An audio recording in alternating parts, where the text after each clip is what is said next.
ہمارے منجی یسوع المسیح یشوع ہمشیاہ کے عظیم جلیل اور قدوس نام میں آپ سب کی سلامتی ہو۔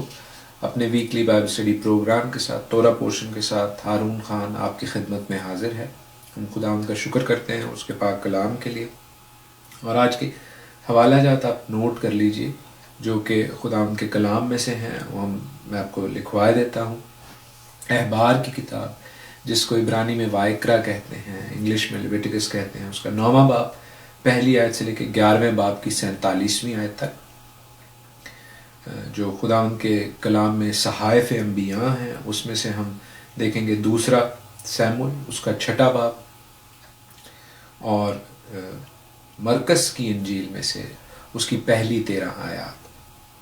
انگلش میں بولے دیتا ہوں۔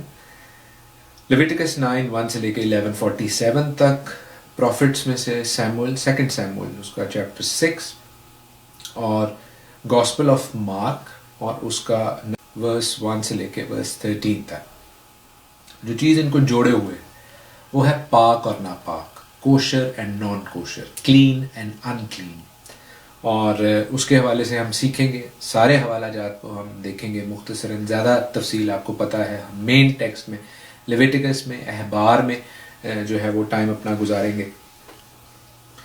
جو آج کی بائبل اسٹڈی کا ٹائٹل ہے وہ بھی آپ نوٹ کر لیجئے۔ آج کی جو ہماری ہفتہ وار بائبل اسٹڈی ہے اس کا ٹائٹل ہے شمینی، عبرانی میں اس کو کہتے ہیں۔ شمینی کا مطلب ہے 8واں، اور یہ کہاں سے آیا ہے؟ یہ لیویٹیکس کے 9 چیپٹر میں سے، احبار کے 9ویں باب میں سے، اس کی پہلا جو ورڈ ہے میں نے آپ کو بتایا وہی نارملی ٹائٹل ہوتا ہے، کیونکہ لکھا ہے کہ 8ویں دن موسیٰ نے ہارون اور اس کے بیٹوں کو اور بنی اسرائیل کے بزرگوں کو بلایا اور ہارون سے کہا کہ خطا کی قربانی کے لیے ایک بے عیب بچہ لے، سو آن اینڈ سو فورتھ۔ یہ آیتیں میں بھی آپ کے لیے تفصیل سے پڑھوں گا اور سمجھاؤں گا بھی، لیکن اس سے پہلے میں آپ کو 8ویں دن کی سگنیفیکنس، 8th ڈے کی اہمیت جو ہے وہ بتا دوں، اور وہ یہ ہے کہ 8واں دن جو ہے وہ نیا آغاز ہوتا ہے، نیو بگننگ۔ جیسے 7 دن پورے ہوئے، ایک ہفتہ پورا، اور 8واں دن پھر سٹارٹ آف نیکسٹ ویک۔ جیسے 7 سر پورے ہوئے، سا رے گا ما پا دھا نی، اور پھر سا، سو اٹس نیو بگننگ۔ اور یہ ڈیڈیکیشن کے لیے بھی جو ہے، یعنی مخصوصیت کے لیے بھی یہ لفظ استعمال ہوتا ہے، اور یہاں پہ کاہنوں کی مخصوصیت ہو رہی ہے، ہم دیکھ رہے ہیں، اور جو خدا ان کا گھر ہے وہ بھی مخصوص کیا جا رہا ہے۔ تو یہ ڈیڈیکیشن کے حوالے سے 8واں نمبر بھی اور 8واں دن بھی جو ہے وہ مخصوص ہے۔ ہم خدا ان کے کلام میں سے اور اہم چیزیں بھی سیکھتے ہیں، مثلا ہنوکا کی جو عید ہے، عید تجدید جسے کہتے ہیں، ڈیڈیکیشن کی عید جو ہے، اس کے حوالے سے بھی 8 کی بہت سگنیفیکنس ہے، اور جب وہ ٹائم آئے گا جو کہ سردیوں میں ہوتا ہے، جاڑوں میں ہوتا ہے، خدا ان کے کلام کے مطابق یوحنا کی انجیل اس کے 10ویں باب میں ہم اس کا ریفرنس بھی دیکھتے ہیں، تو تب میں آپ کو ہنوکا کی عید کے بارے میں بھی بتاؤں گا، جو کہ مخصوصیت کی عید تھی، عید تجدید جس کو کہتے تھے۔ خدا ان کے کلام میں سے جو میں آغاز کرنا چاہتا ہوں وہ احبار میں سے نہیں ابھی کر رہا، میں خدا ان کے کلام میں سے آغاز کر رہا ہوں زبوروں میں سے، جو ہم سبوں کو پڑھنے بہت اچھے لگتے ہیں، ہم لوگ گاتے بھی ہیں، ہم جو پاکستانی اور انڈین ہیں پنجابی میں ان زبوروں کو گاتے ہیں۔ پادری امام دین شہباز کے لیے ہم خدا ان کے شکر گزار ہیں، جنہوں نے یہ خدمت کی، جو کہ انہوں نے ان زبوروں کو ہماری زبان میں گیت گانے کے حوالے سے اس کو تحریر کر دیا، اور پھر ہم سب اسے گا کے برکت پاتے ہیں۔ میں زبور 119 سام 119 جو اس کا زائن حصہ ہے، یہ سارے الفابیٹس پہ عبرانی الفابیٹس کے مطابق ہے، مثلا الف بیت گیمل دالت اور اس طرح۔ تو جو زائن حصہ ہے، زائن ایک ورڈ ہے، ایک حرف ہے عبرانی میں، جو 49th ورس سے آگے شروع ہوتا ہے 56th ورس تک، 49 سے 56ویں آیت تک، اس میں سے پڑھوں گا آپ کے لیے۔ لکھا ہے کہ ان شریروں کے سبب سے جو تیری شریعت کو ترک کرتے ہیں میں سخت طیش میں آ گیا ہوں۔ داؤد جو خداوند کے دل کے موافق شخص ہے، وہ ان لوگوں کے سبب سے جو خداوند کی شریعت کو، جو کہ پاک ہے، ترک کرتے ہیں، غصے میں آ گیا ہے۔ یاد رکھیے، خداوند کے کلام کو اور شریعت کو جو لوگ آج کل کے زمانے میں بھی پیچھے کر دیتے ہیں، خداوند کے دل کے موافق جو لوگ ہیں وہ ان کے لیے غصے میں آ جاتے ہیں۔ ہم نے اس چیز کو سمجھنا ہے اور یاد رکھنا ہے کہ خداوند کی شریعت پاک ہے اور وہ پاک کرتی ہے۔ جو لوگ اس شریعت کو، ان آئین کو، ان احکام کو چھوٹا کرتے ہیں اور اس کے بارے میں ایسی بات کرتے ہیں کہ یہ متروکہ ہیں، ترک ہو چکی ہیں، اب واجب نہیں ہیں، ان کی وجہ سے اگر داؤد غصے میں آ سکتا ہے جو کہ خداوند کا بندہ ہے، تو یاد رکھیے کہ خداوند کتنا زیادہ اس چیز کو برا بناتا ہے۔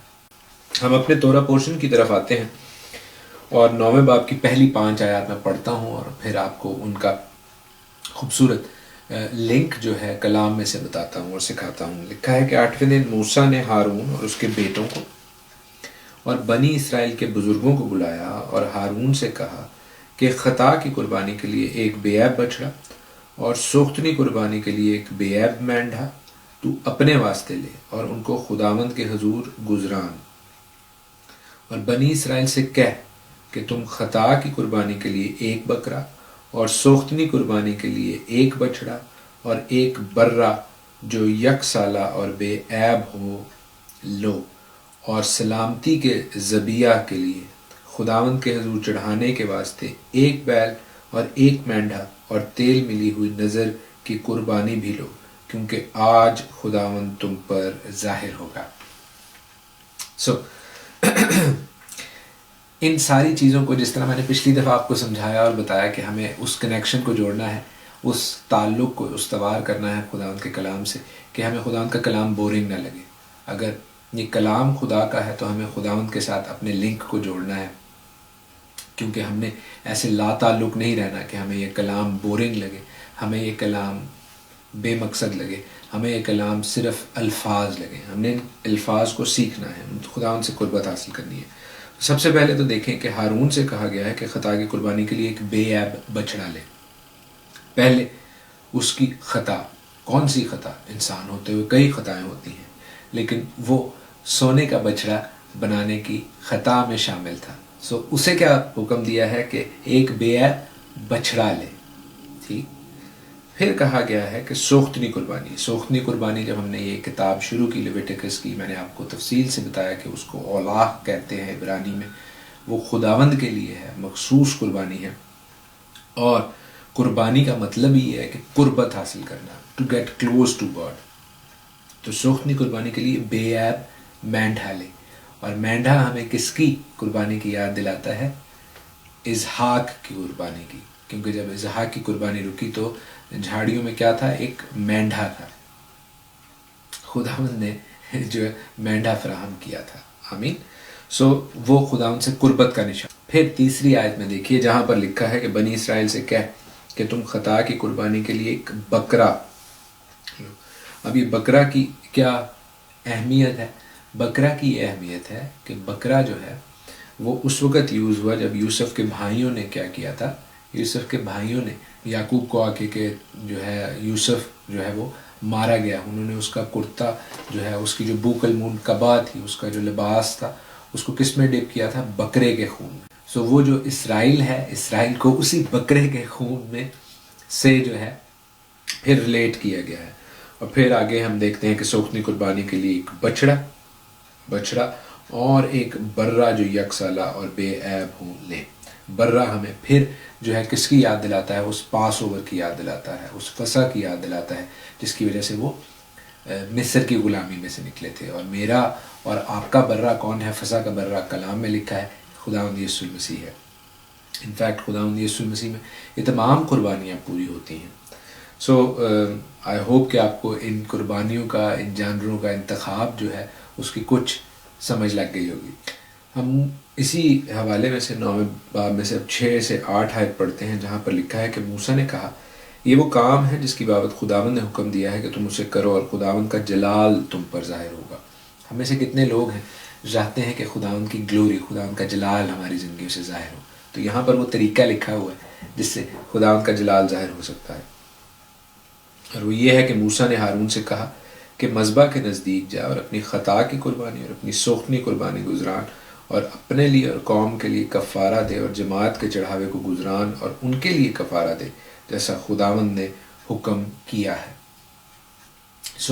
ہمیں جانا ہے قربانی لے کے خداوند کے پاس، اور قربانی کس چیز کی؟ ہمارے لیے خطا کی قربانی بھی خداوند یسوع مسیح ہے، اور سوختنی قربانی بھی خداوند یسوع مسیح ہے۔ سو یسوع مسیح کے لہو میں ہم نے چھپ کر خداوند کے پاس جانا ہے، اور پھر ہم نے کیا کرنا ہے کہ ہم نے ویسا ہی کرنا ہے، لکھا ہے جیسا خداوند نے حکم کیا ہے. سو ہمیں اس کے بعد تابع داری کرنی ہے، اوبیڈینس کرنی ہے. سو اگر ہم چاہتے ہیں کہ ہماری زندگیوں سے خداوند کا جلال ظاہر ہو تو ہم نے یسوع مسیح کے لہو میں چھپ کر خداوند کے پاس جانا ہے. خطا کی قربانی اس کو ایکسیپٹ کرنا ہے کہ ہم خطا وار ہیں، اور یسوع مسیح کے لہو سے وہ خطا دور ہوتی ہے. اور اس کے بعد پورے طور پر سوختنی قربانی، یعنی کمپلیٹلی اپنے آپ کو خداوند کے حضور سرینڈر کر دینا ہے، تابع کر دینا ہے، اور پھر اس کی تابع داری کرنی ہے. That is how we are going to show the glory of God. ایسے ہم خداوند کا جلال اپنی زندگیوں سے ظاہر کریں گے. یہ وہ فارمولہ ہے، یہ وہ آسان سادہ سا لیکن انتہائی مشکل ان لوگوں کے لیے جو باغی اور حجتی ہیں فارمولہ ہے کہ ہم خداوند کے جلال کو اپنی زندگیوں سے ظاہر کریں. 10ویں آیت میں 22nd verse of 9th chapter میں ہم دیکھتے ہیں کہ ہارون نے جماعت کی طرف اپنے ہاتھ بڑھا کر ان کو برکت دی. تو اس نے ایسے نہیں بڑھا دیے تھے، یہ اس طرح ہوتے ہیں کہ شین لفظ بنایا جاتا ہے، اس کو ایرونک بلیسنگ کہتے ہیں، ہارون کی برکت کا، سردار کاہن کی برکت. اور یہ جو ورڈ ہے یہ شین بنتا ہے. جب اس طرح کرتے ہیں تو یہ خداوند کا شیدائی سے، خداوند کا نام ہے الشیدائی، الشیدائی گاڈ. ایک گیت بھی ہے جو ارنسٹ مل کا بڑا مشہور گیت ہے. تو یہ شین جو لفظ ہے جب یہ بنایا جاتا ہے تو لکھا ہے کہ اس طرح تم خداوند کا نام جو ہے خداوند کے لوگوں پر رکھو گے. اور ایرونک بلیسنگ، اس کو ہارون کی برکت کہتے ہیں، جس کا گنتی کی کتاب 6 باب میں ذکر ہے، نمبرز 6 میں. سو اور یہ ہم عبرانی کلچر سے، ہیبرو کلچر سے سیکھتے ہیں. جب ہم عبرانی کو سمجھ لیتے ہیں کہ اس عبرانی کلچر میں کیا ہو رہا تھا تو پھر ہمیں سمجھ آتی ہے. کیونکہ ویسے یہ لفظ اس طرح بنا دینا تو کہ آپ کوئی سائن بنا رہے ہیں جیسے اسٹار وارز یا کوئی ایسا نہیں ہے. یہ بیسیکلی شین بنایا جا رہا ہے، اور یہ الشدائی کا شین ہے، خدا کے نام کا. اس طرح خدا ان کا نام رکھا جاتا تھا، اور یہ سردار کاہن ایسے بلیسنگ کیا کرتے تھے. جب خداوند یسوع مسیح اٹھائے جا رہے ہیں تو وہ بھی ان کے ہاتھ اس طرح تھے، وہ بلیس کر کے اپنے شاگردوں کو پھر گئے تھے، کیونکہ وہ ہمارا سردار کاہن بھی ہے. اور یہاں پر 22ویں آیت سے آگے ہم دیکھتے ہیں کہ موسیٰ اور ہارون خیمہ اجتماع میں داخل ہوتے ہیں اور باہر نکل کر لوگوں کو برکت دیتے ہیں. تو خداوند یہ بھی چاہ رہا ہے کہ موسیٰ اور ہارون، جو کہ کافی ان کے بارے میں تھا کہ جب ہارون نے وہ بچڑا بنوایا تھا تو موسیٰ اور ہارون جو ہے آپس میں جو ہے شاید ان کی بول چال بند تھی، یہ کہا جاتا ہے. لیکن یہاں پر ہم دیکھتے ہیں کہ موسیٰ اور ہارون کو خداوند نے اکٹھے بلایا کہ you got to be together, you got to be united, متحد رہنا ہے. اور پھر جب وہ باہر نکلتے ہیں تو ہم دیکھتے ہیں کہ 23ویں آیت میں کہ سب لوگوں پر خداوند کا جلال نمودار ہوا، اور خداوند کے حضور سے آگ نکلی اور سوختنی قربانی اور چربی کو مذبح کے اوپر بھسم کر دیا. لوگوں نے یہ دیکھ کر نعرے مارے اور سرنگو ہو گئے. یہ وہ قربانی کی پہلی آگ تھی جو پھر کبھی بند نہ ہوئی. خداوند نے اس کو سٹارٹ کیا اور خداوند نے کہا تھا کہ یہ کبھی بند نہیں ہونی چاہیے. اور اس کے حوالے سے لاسٹ ٹائم میں نے آپ کو بتایا اور سکھایا کہ خداوند کی آگ جب ہم پر آ جاتی ہے، ہمارے دل، پھر میں نے آپ کو لکڑی کے حوالے سے بھی کافی سمجھایا اور بتایا، تو ہم نے اس آگ کو بند نہیں ہونے دینا. اور 10ویں باب میں ندب اور ایبیہو کا ذکر ہے. ہارون کے 4 بیٹے تھے، ندب، ایبیہو، الیعزر اور اتمار. تو پہلے 2 بیٹے جو ہیں وہ مارے جاتے ہیں، اور پھر تیسرا اور چوتھا بیٹا آگے کہانت کا کام آگے لے کر چلتے ہیں. الیعزر کا گھرانہ جو ہے وہ ہم دیکھتے ہیں کہ وہ بڑا گھرانہ ہے، جس طرح شاہی گھرانہ آپ سمجھ لیں سردار کاہن کے حوالے سے. تو اس میں سے سردار کاہن بنتے ہیں. آگے جا کر ہم ایلی، جب ہم سیموئیل کی کتاب میں دیکھتے ہیں تو وہ بیسیکلی اتمار کے گھرانے سے ہے. تو ہمیں کچھ سیاسی پیچیدگیوں کا پتہ چلتا ہے کہ کبھی وہ بھی اسٹرانگ ہو جاتے ہیں. جن قبائل کے ساتھ وہ منسلک تھے، نتھی تھے، وہ ان کو سردار کاہن بنانا چاہتے ہیں. ساؤل ایلی کے گھرانے کے ساتھ، اتمار کے، یعنی کہ یہاں پر جو ہارون کا چوتھا بیٹا ہے اس کے گھرانے کے ساتھ وہ ایسوسیٹ ہوتا تھا. داؤد جب بادشاہ بنتا ہے، جو کہ یہودا کے قبائل میں سے ہے، جنوبی قبائل میں سے، تو وہ پھر الیعزر کے گھرانے کی لائن کو جو ہے وہ ترجیح دیتا ہے. تو یہ ہم سیکھ رہے ہیں. جو میرا پروگرام ہے نبیوں کی کہانی واٹس ایپ پر، جو میں روزانہ شیئر کرتا ہوں، جس میں آج کل ہم سیموئیل کی کتاب سیکھ رہے ہیں، تو اس میں نے یہ کچھ بتانے کی، سکھانے کی کوشش کی ہے. اور جو لوگ ہمیں جوائن کرنا چاہتے ہیں، وہ میرا نمبر یہاں پر آ رہا ہے، آپ مجھ سے رابطہ کر سکتے ہیں، ہم انہیں واٹس ایپ گروپ میں ایڈ کر دیں گے. تاکہ آپ لوگ روز خداوند کے کلام کو سن سکیں اور سیکھ سکیں۔ 10ویں باب کے شروع میں ہم دیکھتے ہیں کہ ندب اور ابیہو نے جو ہارون کے بیٹے تھے اپنے اپنے بخوردان کو لے کر ان میں آگ بھری اور اس پر اور اوپری آگ جس کا خداوند نے حکم نہیں دیا تھا اس کو خداوند کے حضور گزرانا، اور خداوند کے حضور سے آگ نکلی اور ان دونوں کو کھا گئی اور وہ خداوند کے حضور مر گئے۔ تب موسیٰ نے ہارون سے کہا یہ وہی بات ہے جو خداوند نے کہی تھی کہ جو میرے نزدیک آئیں ضرور ہے کہ وہ مجھے مقدس جانیں اور سب لوگوں کے آگے میری تمجید کریں، اور ہارون چپ رہا۔ ہم یہاں پر دیکھتے ہیں اس کی کئی انٹرپریٹیشنز کی جاتی ہیں، کئی اس کے متعلق خیال کیے جاتے ہیں کہ انہوں نے مکسنگ کی، ملاوٹ کی، اس حوالے سے بھی بات ٹھیک ہے، اور ایکچولی خداوند کا کلام اس کی تھوڑی تشریح کر ہی دیتا ہے آگے جا کے 8ویں آیت میں، 9ویں آیت سے بلکہ میں پڑھتا ہوں جہاں پر لکھا ہے تو یا تیرے بیٹے میں یا شراب پی کر کبھی خیمہ اجتماع کے اندر داخل نہ ہو تاکہ تم مر نہ جاؤ۔ خداوند بیسیکلی یہ چیز بتا رہا ہے اور سکھا رہا ہے کہ کوئی مر گیا ہے، تم نے آئندہ کو ایسا نہیں کرنا۔ کیوں کہ تیرے بیٹے میں یا شراب پی کر کبھی خیمہ اجتماع کے اندر داخل نہ ہو تاکہ تم مر نہ جاؤ۔ یہ نسل در نسل ہمیشہ کے لیے ایک قانون رہے گا، تم مقدس اور عام اشیاء میں اور پاک اور ناپاک میں تمیز کر سکو۔ تو خداوند کیا کہہ رہا ہے کہ ہولی اور کامن میں، کوشر اور نان کوشر میں، یہ دو علیحدہ کیٹیگریز ہیں، یاد رکھیے گا، ان کو مکس مت کیجیے۔ Kosher and non kosher is clean and unclean, پاک اور ناپاک، اور ہولی اور کامن، ہولی از مقدس اور کامن از عام، ٹھیک ہے۔ اس میں خداوند کہہ رہا ہے کہ آپ نے فرق کرنا ہے۔ خداوند اپنی قوم کو مقدس ٹھہرانا چاہتا ہے، علیحدہ کرتا ہے، سیپریٹ کرتا ہے، کامن سے، عام سے خاص ہولی بناتا ہے۔ ہولی کا مطلب ہے سیٹ اپارٹ، سینکٹیفائڈ، کسی چیز کے لیے علیحدہ کر دینا۔ لیکن ندب اور ابیہو کے حوالے سے ہم ایک چیز یہ بھی دیکھتے ہیں کہ ہم نے خداوند کے حضور بے شک دلیری سے جانا ہے، لیکن بے وقوفی سے نہیں جانا، اس کو فار گرانٹیڈ نہیں لینا۔ تو ہمیں اس چیز کا خیال رکھنا ہے کہ ہمارا خدا جو ہے بے شک وہ ہمارے لیے رحمت کا بانی ہے، رحمت دیتا ہے ہم پر، قہر میں دھیما اور شفقت میں غنی ہے، لیکن وہ بھسم کرنے والی آگ بھی ہے۔ اور یہ خداوند کے کلام میں سے ہم دیکھتے ہیں، میری انٹرپریٹیشن نہیں ہے، یہ عبرانیوں کا خط جو ہے وہ آپ دیکھ سکتے ہیں، عبرانیوں کا خط 12واں باب 28 سے 29 آیت، ہیبریوز 12:28-29۔ ہیبروز کا رائٹر یہ کہہ رہا ہے کہ پس ہم وہ بادشاہی پا کر جو ہلنے کی نہیں، اس فضل کو ہاتھ سے نہ دیں جس کے سبب سے پسندیدہ طور پر خدا کی عبادت خدا ترسی اور خوف کے ساتھ کریں، کیونکہ ہمارا خدا بھسم کرنے والی آگ ہے۔ جب ہم پر فضل ہو گیا ہے تو ہم اس فضل کا ناجائز فائدہ نہ اٹھائیں، گناہ میں نہ آگے بڑھتے جائیں، ہمیں ریورنس ہونی چاہیے، ہمیں خدا کی قدر ہونی چاہیے، اس پیار کی، اس محبت کی قدر ہونی چاہیے۔ ہم 10ویں باب میں ندب اور ابیہو کا مرنا دیکھتے ہیں، اور میں نے آپ کے ساتھ دونوں خیالات شیئر کیے، ایک یہ کہ وہ ملاوٹ کی، اور دوسرا یہ خیال کیا جاتا ہے کہ یہ جو خداوند کی طرف سے رولنگ آئی، ایک فیصلہ آیا کہ کوئی میں یا شراب پی کر خیمہ اجتماع میں داخل نہ ہو ورنہ وہ بھی مارا جائے گا۔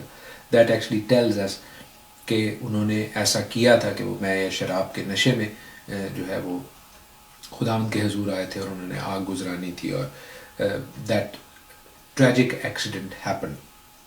ہم خداوند کے کلام میں سے ایک جو آج کے ساتھ منسلک حصہ ہے، دوسرا سیموئیل اس کا 6واں باب، وہ بھی پڑھ لیتے ہیں، کیونکہ وہاں پر بھی ہم دیکھتے ہیں کہ داؤد جو ہے وہ خداوند کے عہد کے صندوق کو واپس لاتا ہے، اور جب وہ کھلیان کے پاس پہنچتا ہے، ایک خاص جگہ پر پہنچتا ہے، اور وہاں پر عزا جو ہے وہ خداوند کے صندوق کو گرنے سے روکتا ہے کیونکہ بیلوں نے ٹھوکر کھائی تھی۔ تب خداوند کا غصہ عزا پر بھڑکتا ہے، اور خداوند وہی اس کی خطا کے سبب سے مارتا ہے، اور وہ جگہ جہاں پر وہ عزا پر خداوند ٹوٹ پڑتا ہے، اس جگہ کا نام پریز عزا رکھا گیا جو آج کے دن تک ہے۔ تو ہم یہ دیکھتے ہیں کہ وہاں پر بھی کیا ہوا کہ وہاں پر خداوند کے کلام کے حوالے سے ناواقفیت ظاہر ہوئی، اور لوگ جو ہے وہ مارے گئے، کیونکہ عزا جو ہے اس کو خداوند کے عہد کے صندوق کو ہینڈل کرنے کی اجازت نہیں تھی۔ ایک خاص خداوند نے لاوی کے گھرانے کے ایک خاص خاندان کو اس کی ذمہ داری دی تھی، اور جب خداوند کے لوگ جو ہیں وہ اس طرح کنزیوم ہوتے ہیں، اس طرح مارے جاتے ہیں، تو ہم یہ دیکھتے ہیں کہ خداوند اس اپنے بھسم کرنے والی آگ کا جو ٹائٹل ہے اس کو یوز کر رہا ہے، کیونکہ بے شک ہم نے خداوند کے حضور آنا ہے، جیسے میں نے کہا دلیری کے ساتھ آنا ہے، لیکن بے وقوفی کے ساتھ نہیں آنا۔ کچھ کام جو ہیں وہ کچھ لوگوں کے لیے ہی مخصوص ہیں، اور ہوسیہ کی کتاب میں بڑا واضح لکھا ہے کہ میرے لوگ عدم معرفت کی وجہ سے ہلاک ہوتے ہیں۔ تو یہ عدم معرفت کس چیز کی ہے؟ خداوند کے کلام کے حوالے سے، خداوند کی شریعت کے حوالے سے، اور جو لوگ شریعت کو پڑھنا ہی نہیں چاہتے بلکہ اس سے ایسے دور بھاگتے ہیں جیسے وہ ختم ہو چکی ہوئی ہے یا وہ ان کو ڈانک مار دے گی، تو میں آپ کو بتا دوں کہ اس کو پڑھنے میں جو ہے وہ برکت ہے، اس کو جاننے میں برکت ہے، اور اس کے وسیلہ سے ہم لوگ زندگی پاتے ہیں، کیونکہ زبور 19 میں لکھا ہے کہ خداوند کی شریعت پاک ہے، وہ آنکھوں کو روشن کرتی ہے، اور خداوند کی شریعت کے بارے میں لکھا ہے کہ وہ سونے سے بلکہ بہت کندن سے زیادہ پسندیدہ ہے، اور خداوند کی شریعت کے بارے میں لکھا ہے کہ وہ شہد سے بلکہ چھتے کے ٹپکوں سے بھی شیریں ہے، نیز ان سے تیرے بندے کو آگاہی ملتی ہے۔ ٹھیک ہے، سو ہمیں خداوند کے کلام کو، خداوند کی شریعت کو رد نہیں کرنا بلکہ اس کو سیکھتے ہی جانا ہے اور اس سے برکت حاصل کرنا ہے۔ نجات از اے ڈفرینٹ تھنگ، برکت از اے ڈفرینٹ تھنگ۔ جو لوگ برکت چاہتے ہیں وہ یشوع کی کتاب اس کا پہلا باب پڑھ لیں۔ خداوند کہہ رہا ہے، میں نہیں کہہ رہا، کہ شریعت کی یہ کتاب تیرے منہ سے نہ ہٹے۔ تو خداوند تو لا تبدیل ہے، اگر وہ لا تبدیل ہے تو پھر اب وہ کیوں کہتا ہے کہ شریعت جو ہے اس کو بھول جاؤ؟ تو جو لوگ ایسی تعلیم دیتے ہیں ہمیں ان سے عزت ان کی اپنی جگہ، اگر وہ بڑے مرتبے پر فائز ہیں، بڑے رتبے پر فائز ہیں، لیکن خداوند سے بڑا کوئی نہیں ہے۔ یاد رکھیے، اگر ہم خداوند کو غصہ دلاتے ہیں انسانوں کی بات مان کر، تو یہ چیز ہمارے اگینسٹ جائے گی، ہمارے خلاف جائے گی۔ ہم نے خدا پر توکل کرنا ہے، اس کے کلام پر توکل کرنا ہے، اس کے بعد انسانوں کی طرف دیکھنا ہے، کیونکہ اسی چیز کو رومنز کا رائٹر پولوس جو ہے رومیو کے خط 10ویں باب 2 آیت میں کہتا ہے کہ وہ خدا کے بارے میں غیرت تو رکھتے ہیں مگر سمجھ کے ساتھ نہیں۔ ہم نے سمجھ کے ساتھ خدا ان کے لیے غیرت رکھنی ہے۔ آمین۔ لیویٹیکس 11 احبار 11واں باب جو کہ آخری آیت تک آج کے تورا پوشن کا حصہ ہے، اس میں نہایت تفصیل سے ہمیں پاک اور ناپاک جانوروں کے بارے میں بتایا گیا ہے، اور یہ ایک ایسا ٹاپک ہے جو چرچ کو بیچ میں سے ڈیوائیڈ کر دیتا ہے، اسپیشلی ویسٹرن چرچ کو، مغربی چرچ کو، کیونکہ بہت سے لوگوں کو عادت ہے یہاں پر ناپاک چیزیں کھانے کی، سور کو اور طرح طرح کی چیزوں کو، جن کو کلام کہتا ہے کہ وہ ناپاک ہیں، تو وہ کلام کے مختلف حصوں کو وجہ بنا کر غلط طور پر ان کو کھینچ تان کر یہ ثابت کرنے کی کوشش کرتے ہیں کہ اب یہ والا حصہ جو ہے وہ واجب نہیں ہے، لیویٹیکس 11 جیسے ختم ہو گیا ہے خدا ان کی طرف سے۔ ہرگز نہیں، ہرگز نہیں۔ جن حصوں کو وہ استعمال کرتے ہیں میں ان کو بھی مختصر ویری بریفلی ٹچ بھی کروں گا، لیکن ہم خدا کے کلام میں سے دیکھتے جائیں کہ خدا یہاں پر کیا کہہ رہا ہے۔ خدا نے موسیٰ اور ہارون سے کہا، 11ویں باب سے میں شروع کر رہا ہوں 11ویں چیپٹر سے، کہ تم بنی اسرائیل سے کہو کہ زمین کے سب حیوانات میں سے جن میں جانوروں کو تم کھا سکتے ہو یہ ہیں، جانوروں میں جن کے پاؤں الگ اور چرے ہوئے ہیں اور وہ جو گالی کرتے ہیں تم ان کو کھاؤ۔ Very clear. مگر جو گالی کرتے ہیں جن کے پاؤں الگ ہیں ان میں سے جن جانوروں کو نہ کھانا، یعنی اونٹ کو، کیونکہ وہ جو گالی کرتا ہے پر اس کے پاؤں الگ نہیں ہیں، سو تمہارے لیے ناپاک ہے۔ اور صافان کو، کیونکہ وہ جو گالی کرتا ہے پر اس کے پاؤں الگ نہیں ہیں، وہ بھی تمہارے لیے ناپاک ہے۔ اور خرگوش کو، کیونکہ وہ جو گالی تو کرتا ہے پر اس کے پاؤں الگ نہیں ہیں، پر وہ بھی تمہارے لیے ناپاک ہے۔ سو کئی کلچرز میں جن میں ہم رہتے ہیں وہاں پر کچھ چیزیں پاک ناپاک ہو سکتی ہیں، لیکن بائبل کی تعلیم جو ہے وہ بڑی کلیئر ہے۔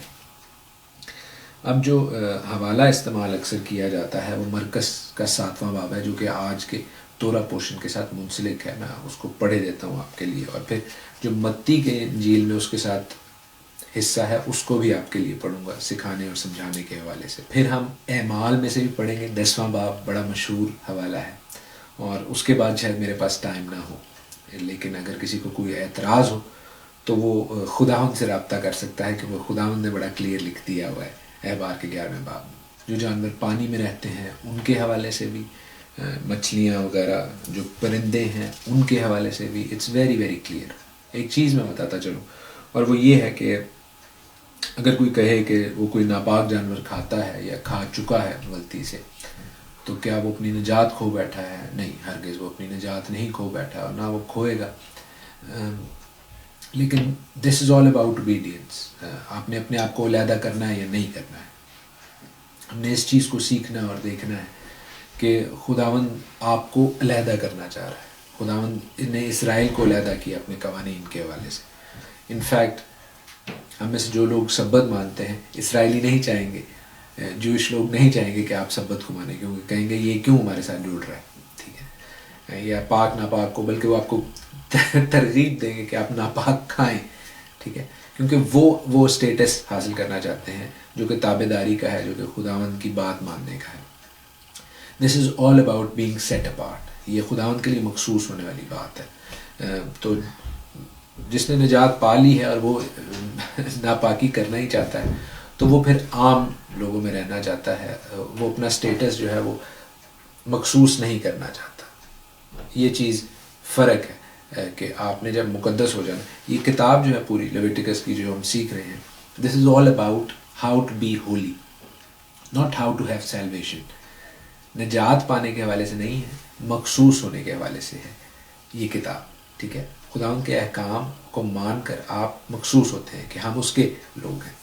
آپ ایسے ہی ہیں، میں نے اکثر پہلے بھی مثال دی ہے کہ اگر میرے بچے جو ہیں وہ کھانا کھا کر پلیٹیں چھوڑ کے چلے جائیں باہر کھیلنے، تو میں جا کر اپنے بچوں کو ہی بلاؤں گا کہ آ کر پلیٹوں کو کلیئر آف کریں. میں دوسروں کے بچوں کو نہیں بلاؤں گا کیونکہ وہ میرے گھر کا حصہ نہیں ہے، وہ میرا خاندان کا حصہ نہیں ہے. تو اگر تو ہم خداوند کے خاندان کا حصہ ہیں تو ہمیں اس کی اوبیڈینس بھی کرنی ہے، ٹھیک ہے. یہ بھی بات اس میں کوئی شک نہیں ہے کہ اگر میرے بچے باہر چلے گئے ہیں پلیٹیں کلیئر کیے بغیر تو وہ میرے بچے تو رہیں گے، لیکن جو بچہ آ کر پلیٹیں کلیئر کرے گا وہ میرا اوبیڈینٹ ہوگا اور وہ میرا پسندیدہ بھی ہوگا اور میں اس کو بلیس بھی کروں گا، مزید بلیس کروں گا. تو this is as simple as that. مرکز کے 7ویں باب میں جو بات کی جا رہی ہے وہ یہ ہے کہ فریسی اور سب یہودی بزرگ کیا کہتے تھے کہ جب تک آپ اپنے ہاتھ خوب دھونا لیں. یہ جو خوب دھونا لیں، دس از کہ وہ صرف ہاتھ نہیں دھوتے تھے، وہ پورا ایک طرح کا غسل کرتے تھے. ایک طہارت کا جو ایک اور کلچر میں جو وضو کا حساب ہے یہ وہاں سے آیا ہے. سو وہ یعنی ہاتھ تو پاگل ہو جاتے ہیں. تو شاگردوں نے ویسی فل امرجن نہیں کی، اپنے آپ کو پورا غسل نہیں دیا. انہوں نے ہاتھ نارمل دھوئے ہیں، کھانا کھا لیا. وہ کہہ رہے ہیں اس طرح کیوں نہیں دھو رہے جس طرح ہم چاہتے ہیں اور بزرگوں کی روایت ہے. خداوند یسوع مسیح اس چیز کو چیلنج کر رہے ہیں. وہ کہہ رہے ہیں کہ یہ لوگ ہونٹوں سے تو میری تعظیم کرتے ہیں لیکن ان کے دل مجھ سے دور ہیں اور یہ بے فائدہ میری پرستش کرتے ہیں. اور وہ کہتا ہے کہ تم خدا کے کلام سے اپنی روایت کو جو تم نے جاری کی ہے باطل کر دے. خداوند یسوع مسیح وہاں پر ہرگز یہ نہیں کہہ رہے کہ تسی ہاتھ نہیں دھونے بالکل نارمل، وہ بلکہ کہہ رہے ہیں کہ نارملی ہاتھ دھو لیں، لیکن جو تم نے ایک روایت بنا دی ہے اس سے تم خداوند کے کلام کو باطل کر رہے ہو، اس سے تم خداوند کے کلام کو چھوٹا کر رہے ہو اور اپنی روایت کو اونچا کر رہے ہو. تو وہاں پر کھانے پینے کے حوالے سے بات نہیں ہو رہی تھی، بیسیکلی وہاں پر ہاتھ دھونا مین مسئلہ تھا. اور یہ آپ میرے ساتھ دیکھ سکتے ہیں کیونکہ یہی چیز جو ہے وہ متی میں لکھی گئی ہے. متی اور اس کا 15واں باب ہے، میتھیو 15. تو جب بھی لوگ کھانے پینے کے حوالے سے یہ حوالہ یوز کرتے ہیں وہ اس چیز کو بھول جاتے ہیں کہ پورا باب پڑھنا چاہیے، کانٹیکسٹ دیکھنا چاہیے کہ کیا ہو رہا ہے. یہاں پر بھی ہم یہی دیکھتے ہیں کہ تیرے شاگرد بزرگوں کی روایت کو کیوں ٹال دیتے ہیں کہ کھانا کھاتے وقت ہاتھ نہیں دھوتے. وہ ہاتھ دھونا ایک اسپیشل ہاتھ دھونے کو ریفر کر رہے تھے، ایسا نہیں ہے. اور اس کے بارے میں فرسٹ فروٹس آف زائن ہیں، انہوں نے ایک بہت اچھی ویڈیو کی ہوئی ہے، اگر کسی کو زیادہ تفصیل سے دیکھنا ہو تو وہ دیکھ سکتے ہیں. میں اس کا لنک یہاں پر ابھی ڈال دوں گا. اور خداوند یسوع مسیح یہ بتاتے ہیں کہ تم اپنی عادتیں ٹھیک نہیں کرتے، اپنی بری شہوتوں سے نجات نہیں حاصل کرتے جو کہ کلام میں لکھی ہوئی باتیں ہیں، لیکن تم نے ایک انسانی روایت بنا لی کہ پوری طہارت کرنی ہے، یعنی کہ پورا غسل کرنا ہے پھر آ کے کھانا کھانا ہے. تو وہ کہہ رہے ہیں کہ ہاتھ دھو کے، نارمل ہاتھ دھو کے بھی تم کھانا کھا سکتے ہو، ایسا کوئی پرابلم نہیں ہے، لیکن تم نے وہ جو اسپیشل ہاتھ دھونے کی چیز ہے اس سے کوئی نہیں تمہیں پاکیزگی ملے گی. اپنے آپ کو ویسے پاک کرو. وہ ان کی کلاس لے رہا تھا خداوند یسوع مسیح، اور 20ویں آیت بڑی کلیئر ہے. وہ کہتا ہے کہ یہی باتیں ہیں جو آدمی کو ناپاک کرتی ہیں، مگر بغیر ہاتھ دھوئے کھانا کھانا آدمی کو ناپاک نہیں کرتا.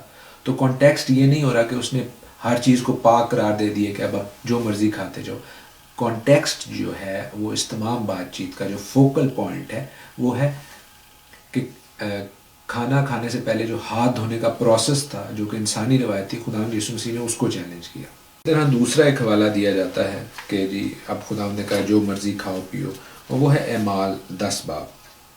وہ بھی میں آپ کے لیے پڑھے دیتا ہوں. ایکٹس 10:9 سے میں آگے پڑھوں گا. اعمال 10 باب 9 آیت سے آگے لکھا ہے کہ دوسرے دن جب وہ راہ میں تھے اور شہر کے نزدیک پہنچے تو پطرس دوپہر کے قریب کوٹھے پر دعا کرنے کو چڑھا اور اسے بھوک لگی. کیوں بھوک لگی؟ لنچ ٹائم تھا.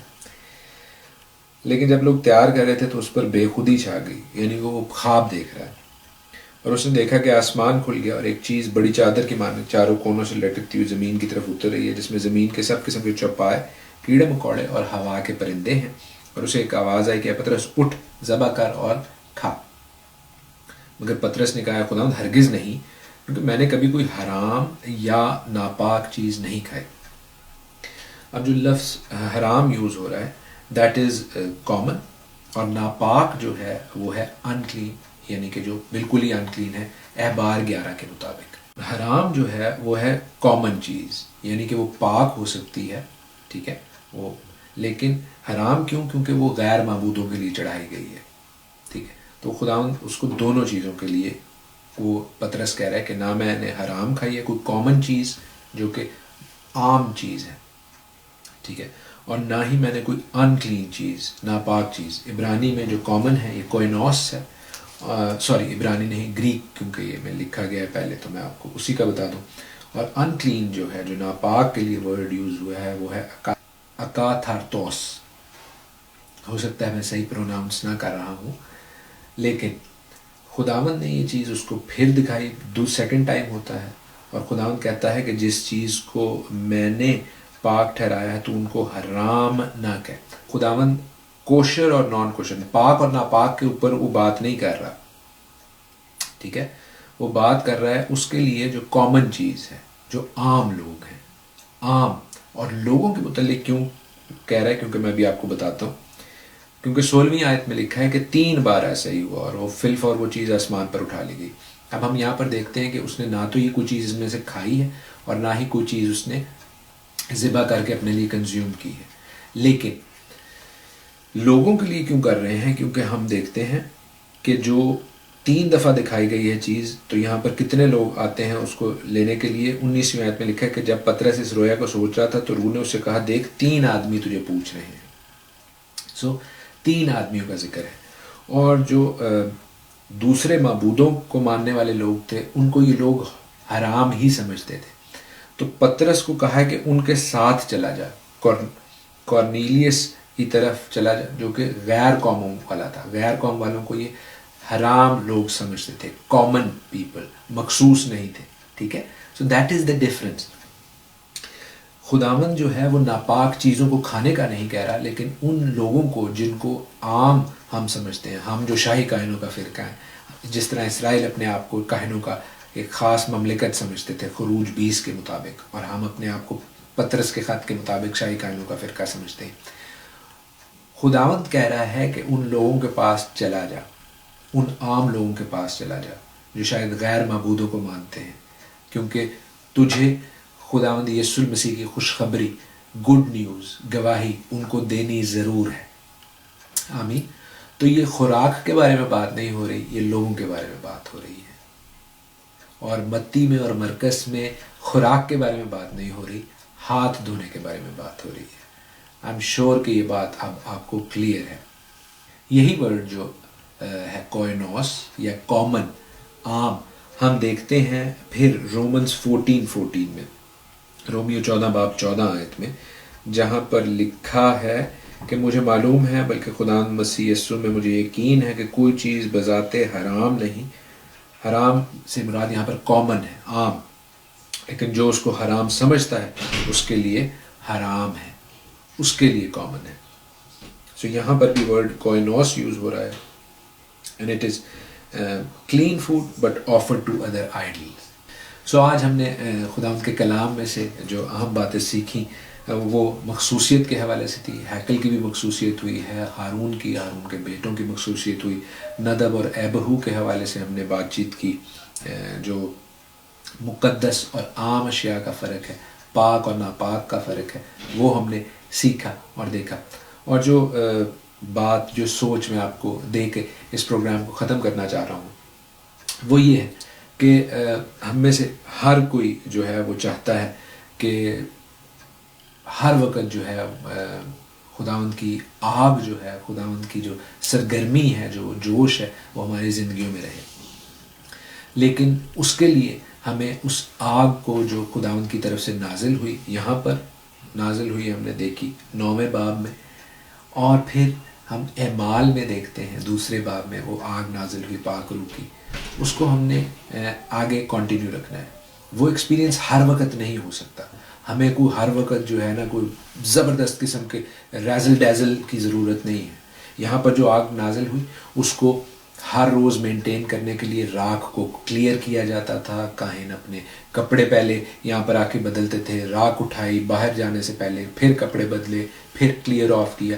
سو there needs to be a continuous effort تاکہ وہ آگ ٹھیک طور پر جلتی رہے. اسی طرح شاگردوں نے بھی اس آگ کو جو پاک روح کی آگ تھی بجھنے نہیں دیا، اس کو جلتے رہنے دیا. کس طرح؟ کنٹینیوسلی انہوں نے مسلسل خداوند کی خدمت کی، گڈ نیوز کو آگے پھیلایا، اور اس کلام میں آگے بڑھتے گئے، اس ایمان میں آگے بڑھتے گئے جس کا ذکر یعقوب کرتا ہے، جو کہتا ہے کہ ہم نے اعمال کے ساتھ اپنے ایمان کو زندگی بخشی. وہ کہتا ہے ایمان بغیر اعمال کے مردہ ہے. So we need to keep going and we need to keep adding our works. ہمارے ورکس، ہمارے کام ہمیں نجات نہیں دے سکتے. پھر بولے دیتا ہوں، نجات یسوع مسیح کے لہو میں ہے، اس کی صلیب کو قبول کرنے میں ہے، بپتسمہ پا کر نئی انسانیت کو پہن لینے میں ہے.